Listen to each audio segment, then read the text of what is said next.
Ah, je vois qu'il y a 127 inscrits pour la compétition de dimanche. J'ai intérêt à bien m'entraîner là. Ah, mon pacalou, c'est certain ça. T'as besoin de t'entraîner.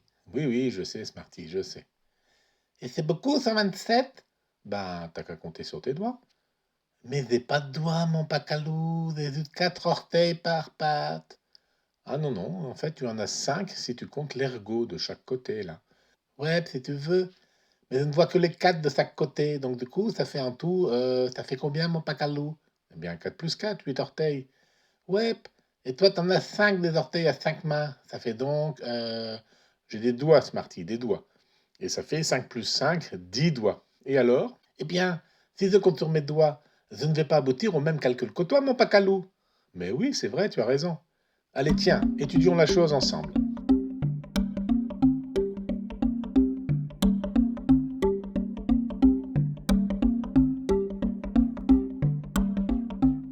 Alors donc, nous comptons avec nos 10 doigts.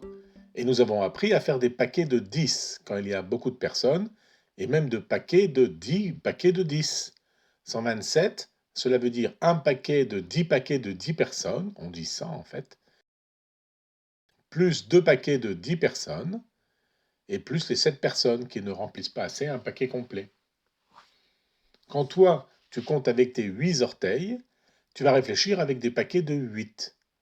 Toutes ces personnes-là, si on forme des paquets de 8, eh bien il va en rester 7 qui ne suffisent pas à faire un paquet. C'est le chiffre des unités.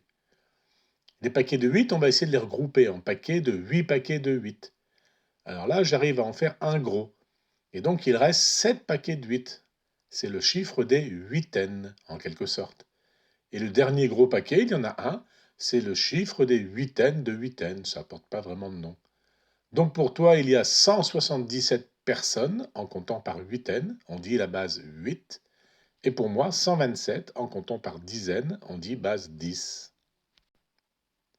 Et tout ça parce que vous, les humains, vous avez 10 doigts, vous nous imposez les calculs en base 10, alors c'est ça? Bien, oui et non, Smarty, oui et non.